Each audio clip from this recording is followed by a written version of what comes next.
Hi friends and families, welcome to Free Baking Class by Elfin. இன்றைக்கி என்ன recipe பார்க்க போகிறோம்னா சாக்கோ லாவா கேக், அதாவது வித்தவுட் எக்கு இல்லாமல் ஒரு சாக்லேட் லாவா கேக் தான் செய்ய போகிறோம். சாக்லேட் பிடிக்கிற எல்லாருக்குமே இந்த சாக்கோ லாவா கேக் ரொம்பவே பிடிக்கும்.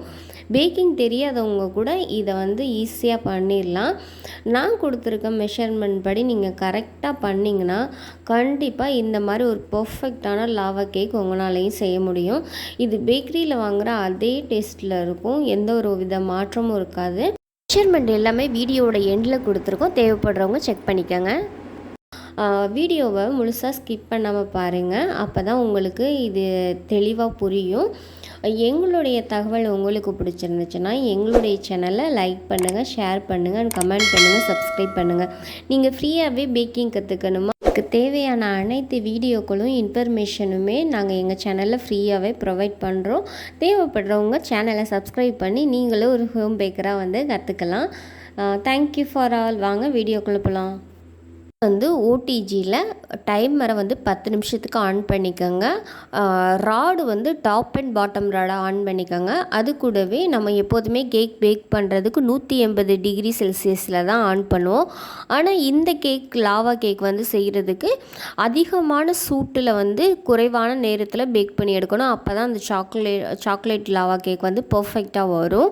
அதனால நம்ம இன்றைக்கி 230 டிகிரி யூஸ் பண்ண போகிறோம். நீங்களும் அதே மாதிரி 230 யூஸ் பண்ணிக்கோங்க.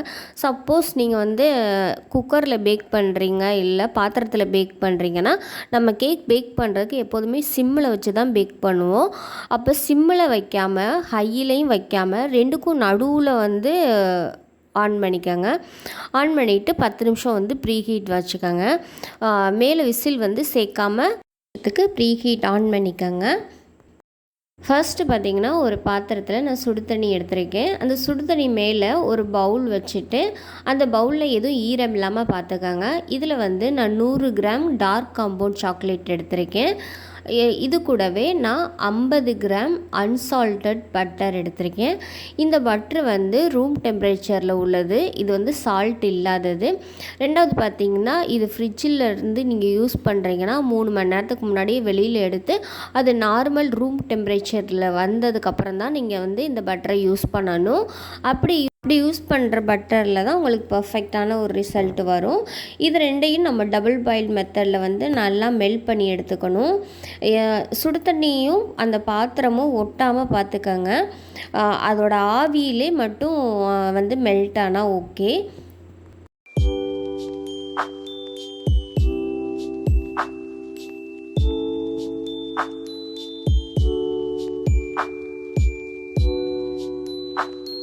இந்த மாதிரி ஷைனிங்காக ஒரு திக்கான பேட்ராக நம்மளுக்கு மெல்ட் ஆகி கிடைக்கும். இப்படி மெல்ட் ஆனதை நம்ம அந்த சுடுதண்ணி பாத்திரத்துலேருந்து எடுத்து தனியாக ஆற வச்சிடலாம். இது கூடவே ஈரமில்லாத ஒரு பவுலில் நான் 1/2 கப் சர்க்கரை எடுத்துருக்கேன். கரெக்டாக இது பொடி பண்ணாத சர்க்கரை. இதை மிக்சியில் 1/2 கப் சர்க்கரை, 1 டீஸ்பூன் அளவு கார்ன்ஃப்ளவர் மாவு சேர்த்து அரைச்சி எடுத்துக்கலாம். இப்போ இந்த பவுலில் ஒரு சல்லடை வச்சுட்டு அந்த சல்லடையில் நான் 1/2 கப் மைதா எடுத்திருக்கேன், அதாவது 60 கிராம். இது கூடவே நான் 1/4 கப் அளவு கோகோ பவுடர் எடுத்திருக்கேன். அது கூடவே நான் 1/2 டீஸ்பூன் பேக்கிங் பவுடர், பிஞ்ச் அளவு பேக்கிங் சோடா சேர்த்துக்கோங்க. மறுபடியும் ஒரு பிஞ்ச் அளவு உப்பு, நைஸ் உப்பு சேர்த்துக்கோங்க. எல்லாத்தையும் நல்லா ஒன்று சேர கலந்து எடுத்துக்கோங்க. அதாவது நல்லா சளிச்சு எடுத்துக்கோங்க. கோகோ பவுடர் கட்டி கட்டியாக இருக்கும். கட்டி கட்டியாக இருக்குன்னு சொல்லிட்டு தூக்கி போட்டுறாதீங்க. அதையெல்லாம் நல்லா நசுக்கி விட்டு நல்லா பவுடரெல்லாம் ஒன்று சேர்கிற அளவுக்கு சளிச்சு எடுத்துக்கோங்க. அதே சல்லடையில் நம்ம அரைச்சி வச்சுருக்க சுகரை சேர்த்து நல்லா சளிச்சு எடுத்துக்கலாம். ஏன்னா சுகரில் ஃபுல்லாக நைஸாக இருக்குமான்னு கேட்டிங்கன்னா ஆயிருக்காது. ஃபஸ்ட் அரைக்கும் போதே அந்த மூடியில் அந்த எட்ஜஸ்லலாம் தெரிச்சிருக்கும்ல, அதெல்லாம் முழுசாக இருக்கும். நீங்கள் பார்த்தீங்கனாலே நல்லா தெரியும். இந்த அளவுக்கு நம்மளுக்கு பவுட்ரு ஆகாமல் இருந்துச்சு. அது உள்ளே போணுச்சுன்னா நம்மளுக்கு கரையாது. அந்த ஒரு ரீசன்னால் தான் இந்த சுகரையும் நல்லா சளிச்சு எடுத்துக்க சொல்கிறேன். இப்போ அந்த சளிச்சு எடுத்த மாவு சுகர் எல்லாத்தையும் நல்லா ஒரு ஸ்பூன் வச்சு நல்லா கலந்து எடுத்துக்கோங்க. அப்போ தான் அது வந்து நல்லா ஈவனாக மிக்ஸ் ஆகி நம்மளுக்கு கிடைக்கும். ஈவனாக மிக்ஸ் ஆனால் தான் அந்த பேக்கிங் பவுட்ரு பேக்கிங் சோடா வந்து மாவு கூட சேரும்போது ஒரு ப்ளஃபியான டெக்ஸ்சரை கொடுக்கும். அதனால தான் நல்லா கலந்து எடுத்துக்க சொல்கிறோம். கலந்து எடுத்த மாவு கூட நான் ரூம் டெம்பரேச்சரில் உள்ள தயிர் வந்து 2 டேபிள் ஸ்பூன் எடுத்திருக்கேன். அதுக்கடுத்து நான் அரை கப் அளவு 250 ml கப்பில் அரை கப் அளவு காய்ச்சி ஆற வச்ச பாலை தான் நான் யூஸ் பண்ணியிருக்கேன். நீங்கள் ஃப்ரிட்ஜிலேருந்து டைரெக்டாக எடுத்து யூஸ் பண்ணாதீங்க. எப்போதுமே காய்ச்சி ஆற வச்ச பாலை தான் இதுக்கு யூஸ் பண்ணணும். இது கூடவே நான் அரை மூடி அளவு வெண்ணிலா எசன்ஸ் சேர்த்துருக்கேன். இது எல்லாம் நல்லா மிக்ஸ் ஆகுற மாதிரி நல்லா வந்து ஒரு விஸ்க் வச்சு கலந்து எடுத்துக்கங்க.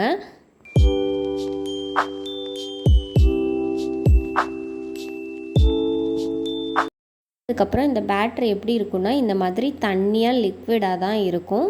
இது கூடவே நம்ம மெல்ட் பண்ணி வச்சுருக்க சாக்லேட்டும் பட்டரும் சேர்ந்த கலவையை இதில் வந்து சேர்த்துக்காங்க. இதை சேர்த்ததுக்கப்புறம் உங்களுக்கு கெட்டியாக ஒரு ப்ரௌனிக்கு நம்ம டெக்ஸ்சர் ரெடி பண்ணுவோம்ல அந்த மாதிரி ஒரு டெக்ஸ்சரில் கிடைக்கும். இது வந்து கொஞ்சம் தண்ணியாக தான் இருக்கும். ரொம்ப கெட்டியாக இருந்துச்சுன்னா அந்த லாவாவும் கெட்டியாக தான் இருக்கும். ஓரளவுக்கு இந்த மாதிரி டெக்ஸ்சரில் நம்ம கொடுத்துருக்க மெஷர்மெண்ட் படி நீங்கள் பண்ணிங்கன்னா கண்டிப்பாக அந்த சாக்கோ வந்து உள்ளே வந்து ஒரு லிக்விடோட ஒரு கெட்டியான பதத்தில் இருக்கும்.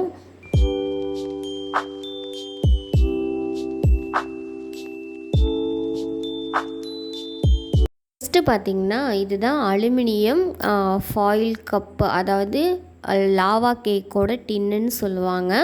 இது வந்து ரீயூசபிள் இல்லை. இது வந்து ஒன் டைம் அப்படி நம்ம ஒரு கஸ்டமருக்கு டெலிவரி பண்ணுறோன்னா அந்த கப் சாப்பிட்டுட்டு தூக்கி போட்டுருவாங்க. அந்த மாதிரி யூசஸ் தான் அது. இது ஒரு பீஸ் வந்து 250லேருந்து 3 ரூபாய் அந்த ரேஞ்சில் இருக்கும். இது எல்லா பேக்கிங் ரா மெட்டீரியல் ஷாப்லேயும் கிடைக்குது, ஆன்லைன் ஷாப்பிங்லேயும் கிடைக்குது. ரெண்டாவது பார்த்திங்கன்னா இதுக்கு வந்து ரேமகின்ஸ்னு சொல்லிட்டு ஒரு செராமிக் கப்பு மாதிரி ஒன்று யூஸ் பண்ணுவாங்க. ஆனால் நம்ம வந்து கஸ்டமருக்கு அதை வந்து கொடுக்க முடியாது, அது வந்து ரேட்டு வந்து ஜாஸ்தியாக இருக்கும். அதனால தான் இந்த அலுமினியம் ஃபாயில் கப்பை வந்து நம்ம யூஸ் பண்ணுறோம். இதுக்கு பேரே வந்து aluminium foil choco lava cake tin அப்படி தான் சொல்லுவாங்க. பார்த்திங்கன்னா இதில் வந்து பட்டர் அப்ளை பண்ணுறது, ஆயில் அப்ளை பண்ணுறது, அப்படி இல்லைன்னா பட்டர் பேப்பர் போடுறது, அந்த மாதிரி எந்த ஒரு கண்டிஷனும் இல்லை. டைரெக்டாக இதில் வந்து நம்ம மாவை ஊற்றி பேக் பண்ணி எடுத்துக்கலாம். மாதிரி இந்த கேக்கை பேக் பண்ணிவிட்டு சும்மா இந்த மாதிரி திறந்தபடியே இந்த கேக்கை வைக்கக்கூடாது. அப்போ வந்து ட்ரை ஆயிரும். நம்ம ஃபுட் ரேப்பர்னு சொல்லுவோம்ல, பழங்கள் அதாவது கேக்கு விப்பிங் க்ரீம்லாம் நம்ம க்ளோஸ் பண்ணி வைக்கிற ஃபுட் ரேப்பரை வச்சு இதை வந்து க்ளோஸ் பண்ணி வைக்கணும். ஃபஸ்ட்டு இந்த அலுமினியம் ஃபாயில் கப்பில் தான் பேக் பண்ண முடியுமா, அப்படி இல்லைன்னா நம்ம ரேமகின்ஸில் தான் பேக் பண்ண முடியுமான்னு கேட்டிங்கன்னா இல்லவே இல்லை. இந்த மாதிரி சில்வர் டின்னு, அதாவது கப்பு இருக்குல்ல உங்கள் வீட்டில் சில்வர் சமையலுக்கு யூஸ் பண்ணுற பாத்திரம், அந்த மாதிரி கூட நீங்கள் யூஸ் பண்ணலாம். நான் வந்து அந்த மாதிரி ஷேப்பில் என்கிட்ட இல்லாததுனால நான் இந்த மெஷரிங் கப்ஸ்லேயே உங்களுக்கு செஞ்சு காமிக்கிறேன். இதில் வந்து உள்ளே வந்து நான் பட்ரு வந்து அப்ளை பண்ணிக்கிறேன். பட்ரு எல்லா இடத்துலையும் ஸ்ப்ரெட் பண்ணி எடுத்துகிட்டு அது கூடவே நான் மைதா கொஞ்சோண்டு சேர்த்து இந்த எல்லா இடத்துலையும் இந்த மைதா வந்து அந்த பட்டர் மேலே படுற மாதிரி இந்த மாதிரி நான் கோட் பண்ணி எடுத்திருக்கேன். எக்ஸ்ட்ரா இருக்க மைதாவை வந்து நான் இந்த மாதிரி ஒரு பிளேட் வச்சுட்டு இப்படி தட்டி எடுத்தோன்னா எக்ஸ்ட்ரா இருக்க மைதாலாம் அது கீழே வந்துடும்.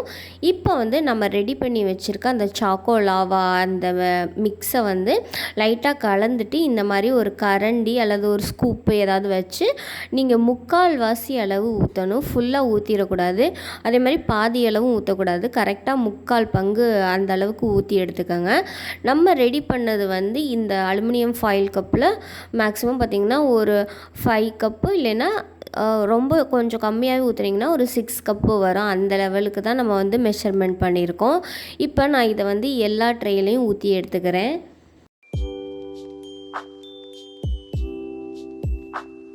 சாக்கோ லாவா கேக் வந்து நம்ம மோல்டில் ஊற்றிட்டோம். இப்போ வந்து நம்ம பேக் பண்ணி எடுத்ததுக்கப்புறம் அந்த சாக்கோ லாவா வந்து உள்ளே சாக்லேட்டியாக இருக்கும். இல்லை எனக்கு இன்னும் சாக்லேட்டியாக வேணும், இல்லை 1 டே ஆர் 2 டேஸ் வச்சுருக்கும்போது எனக்கு உள்ளே வந்து சாக்லேட் இருந்துகிட்டே இருக்கணும், அந்த மாதிரி நீங்கள் ஃபீல் பண்ணிங்கன்னா இந்த மாதிரி அளவு, அதாவது ஒரு ஸ்பூன் அளவுன்னு வச்சுக்கோங்களேன், அந்த அளவுக்கு நீங்கள் டார்க் சாக்லேட் எடுத்து இந்த மோல்டுக்குள்ளே வச்சுடுங்க. அதாவது அந்த பேட்டருக்கு நடுவில் வச்சிங்கன்னா அந்த ரோட சென்டரில் அது வந்து ப்ளேஸ் ஆயிரும். அப்போ கேக் வெந்து வரும்போது அந்த சாக்லேட்டும் நடுவில் வந்து மெல்ட் ஆகி நீங்கள் எப்போ சாப்பிட்டாலும் அது ஒரு சாக்லேட்டியான ஃபீலை கொடுக்கும். அது சாக்லேட்டாகவே இருக்கும். அந்த ஒரு ரீசன் உங்களுக்கு அப்படி உங்களுக்கு பிடிச்சிருந்தா நீங்கள் வச்சுக்கலாம். இல்லை எனக்கு நார்மலாக சாக்கோலாவாகவே இருக்கட்டும் அப்படின்னு நினச்சிங்கன்னா நீங்கள் வெறுமனே அந்த மாதிரி சாக்லேட் வைக்காமல் யூஸ் பண்ணி பாருங்கள். என்னை பொறுத்த வரைக்கும் அந்த உள்ள ஒரு துண்டு சாக்லேட் வைக்கும்போது அது இன்னுமே டேஸ்ட்டாக இருக்கும். இன்னுமே ஒரு ரிச்சான ஃபீலை கொடுக்கும். வேணும்னா நீங்கள் ட்ரை பண்ணி பார்த்துட்டு கமெண்ட் பாக்ஸில் எனக்கு ஃபீட்பேக் சொல்லுங்கள். மாதிரி எல்லா கப்ஸ்லையும் ஊற்றிட்டு இதை வந்து நம்ம ஓவனில் வைக்கணும். ஓவனை வந்து 10 நிமிஷம் ஃப்ரீ ஹீட் ஆனவுடனே நம்ம எப்போதுமே அந்த ரேக்கில் தான் வைப்போம். ஆனால் ஒரு சில நேரத்தில் இந்த மாதிரி கப்ஸ் வைக்கும்போது அது கவுந்துடும். அந்த ஒரு பிரச்சனை வராமல் இருக்கிறதுக்காக இந்த மாதிரி ட்ரே இருக்கும்ல, இந்த ட்ரேயிலே நீங்கள் வச்சுக்கலாம். இப்போ வந்து நான் இந்த ட்ரேயில் வச்சுட்டு உடனே பண்ணிடுறேன். ஏன்னா அது வந்து ஃப்ரீ ஹீட் ஆனதே அது உள்ளே வந்து ஹீட் இருக்கணும் தான். நம்ம ரொம்ப நேரம் திறந்து வச்சுட்டே இருந்தோம்னா அந்த ஹீட் ஃபுல்லாக வெளியில் வந்துடும். அப்போ கேக் பேக் ஆகுறதுக்கு டைம் எடுக்கும். ஒரு சில நேரத்தில் நம்மளுக்கு டைம் தெரியாமலும் போயிடும். இந்த லாவா கேக் வந்து எப்படி பேக் பண்ணணும்னா அதிகமான சூட்டில் வந்து குறைவான நேரத்தில் பேக் பண்ணணும். கொஞ்சம் கூட நேரம் அதிகமாயிட்டாலும் கேக் ஆயிரும். அது வந்து லாவாவாக நடுவில் இருக்காது. ஒரு சில நேரம் ரொம்ப கம்மியான டைமில் எடுத்துட்டிங்கன்னா ஃபுல்லாகவே லாவாவாக இருக்கும். அப்போ கேக் சாப்பிட முடியாது. நம்மளுக்கு என்ன டெக்ஸ்சர் வேணும்னா சுற்றி கேக்காக இருக்கணும், நடுவில் மட்டும் லாவாக இருக்கணும். அந்த ஒரு கரெக்டான டைமிங்க்கு 230 டிகிரி செல்சியஸ் வந்து கரெக்டான மெத்தடாக இருக்கும். நீங்கள் அந்த டைமிங் செட் பண்ணால் தான் உங்களுக்கு கரெக்டான பேக்கிங் ஆகி கிடைக்கும். எனக்கு வந்து கரெக்டாக 9 நிமிஷம் ஆணுச்சு. அதாவது அலுமினியம் ஃபாயில் கப்பு வச்சு பேக் பண்ணும்போது எனக்கு 9 நிமிஷம் ஆணுச்சு. அந்த சில்வர் டின்னில் நம்ம வச்சோம்ல அது வந்து எனக்கு 10 நிமிஷம் ஆச்சு. ஏன்னா நான் 9 நிமிஷத்தில் வெளியே எடுத்து பார்க்கும்போது அது இன்னமும் சாக்கோ லாவாவே இருந்துச்சு. கேக்காக அது மாறல, பாதி கூட கேக்காக மாறல. அதனால இன்னொரு 1 நிமிஷம் வச்சு அது கரெக்டாக பேக்காகி வந்துருச்சு. அதனால கரெக்டாக ஒரு 9 நிமிஷத்துக்கு மேலே நீங்கள் 1 செகண்ட் போயிட்டிங்கனாலும் அது கேக்காக மாறிடும்.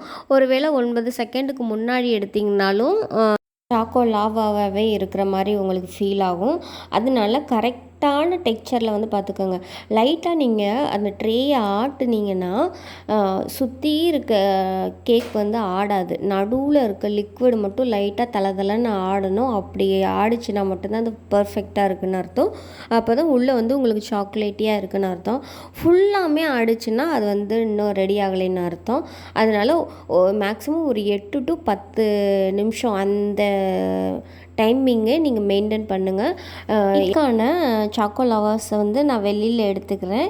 வெளியில் எடுத்துகிட்டு ரொம்ப சூடாக ஆறணும் அப்படின்லாம் இல்லை. ஓரளவுக்கு மீடியமாக ஆறுனதுக்கப்புறம் நீங்கள் டீமோல்ட் பண்ணிக்கலாம். ஆனால் இந்த அலுமினியம் ஃபாயிலில் இருக்கிறது வந்து டீமோல்ட் பண்ண முடியாது. இந்த மாதிரி சாக்கோ லாவா நடுவில் மட்டும் ஆடுது பாருங்கள், அந்த மாதிரி இருந்துச்சுன்னா உங்கள் சாக்கோ லாவா வந்து பர்ஃபெக்டாக வந்திருக்குன்னு அர்த்தம். ஏன்னா இதில் நம்ம எக்கெலாம் சேர்க்கலை. அதனால சாப்பிட்றதுக்கும் கொஞ்சம் உங்களுக்கு நல்லாயிருக்கும், கம்ஃபர்ட்டாக இருக்கும். பட்டர்லாம் சேர்த்துருக்கனால ஒரு ரிச்சான லுக்கில் இருக்கும். அது பேக் பண்ணுற டைமிங்கை பொறுத்து தான் அது சாக்கோ லாவாவாக கிடைக்குமா இல்லை சாக்கோ கேக்காக கிடைக்குமாங்கிற இது இருக்கும். அதனால் அதை பேக் பண்ணுற டைம் மட்டும் நீங்கள் கரெக்டாக கீப்பப் பண்ணிக்கோங்க. ஏன்னா ஒவ்வொரு ஓடிஜியில் ஒவ்வொரு மாதிரியான டெம்பரேச்சர் வந்து கொடுக்கும். என்னுடைய இது வந்து அகரோ ஓடிஜி. என்னுடைய ஓடிஜியில் வந்து கரெக்டாக நான் 9 நிமிஷம் பேக் பண்ணேன். உங்களுடைய ஓடிஜியை பொறுத்து எவ்வளோ நேரம் பேக் பண்ணுறதுன்னு கொஞ்சம் நீங்கள் கவனமாக இருங்க. இந்த மாதிரி ஒரு பர்ஃபெக்டான லாவா கேக் வந்து நாங்கள் கொடுத்துருக்க மெஷர்மெண்ட் படி நீங்கள் பண்ணிங்கன்னா கண்டிப்பாக வரும். மெஷர்மெண்ட் எல்லாமே வீடியோவில் எண்டில் கொடுத்துருக்கேன். நீங்கள் வேணுங்கிறவங்க செக் பண்ணிக்கோங்க. இப்போ பார்த்தா நம்ம ரெடி பண்ணி வச்சுருக்க அது சில்வர் டின்னில் ஊற்றினோம்ல அந்த லவா வந்து நான் டீமோல்ட் பண்ணிக்கிறேன். இது மேலே வந்து லைட்டாக சுகர் பவுடர் இருக்குல்ல, அதாவது சர்க்கரையை பொடி பண்ணிவிட்டு அது மேலே வந்து லைட்டாக தூவிட்டு நீங்கள் கட் பண்ணி பார்த்தீங்கன்னா அது பர்ஃபெக்டான லாவாவாக கிடைக்கும்.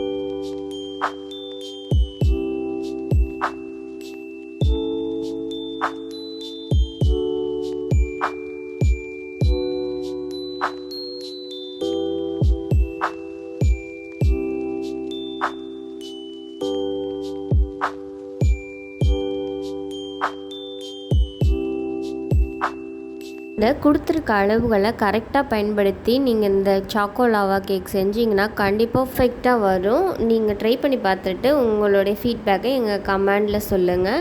தகவல் உங்களுக்கு பிடிச்சிருந்துச்சுன்னா எங்களுடைய சேனலை லைக் பண்ணுங்கள், ஷேர் பண்ணுங்கள், கமெண்ட் பண்ணுங்கள், சப்ஸ்கிரைப் பண்ணுங்கள். உங்களுக்கு பேக்கிங் பற்றின ஏதாவது டவுட் இருந்தாலோ இல்லை பேக்கிங் கற்றுக்கிறத பற்றி ஏதாவது டவுட் இருந்தாலோ கண்டிப்பாக கமெண்ட் பாக்ஸில் கமெண்ட் பண்ணுங்கள். நாங்கள் உங்களுக்கு ரிப்ளை பண்ணுறோம். முடியாத பட்சத்தில் நாங்கள் உங்களுக்கு ஒரு வீடியோவாகவே க்ரியேட் பண்ணுறோம். சில பேருக்கு நாங்கள் தெரியாமலோ அல்லது சூழ்நிலை காரணமாகவோ உங்களுக்கு ரிப்ளை பண்ணாமல் இருந்தால் தயவுசெய்து மன்னிச்சுக்கோங்க. கண்டிப்பாக உங்களுக்கு நாங்கள் நேரம் கிடைக்கும்போது ரிப்ளை பண்ணுவோம். Thank you for all.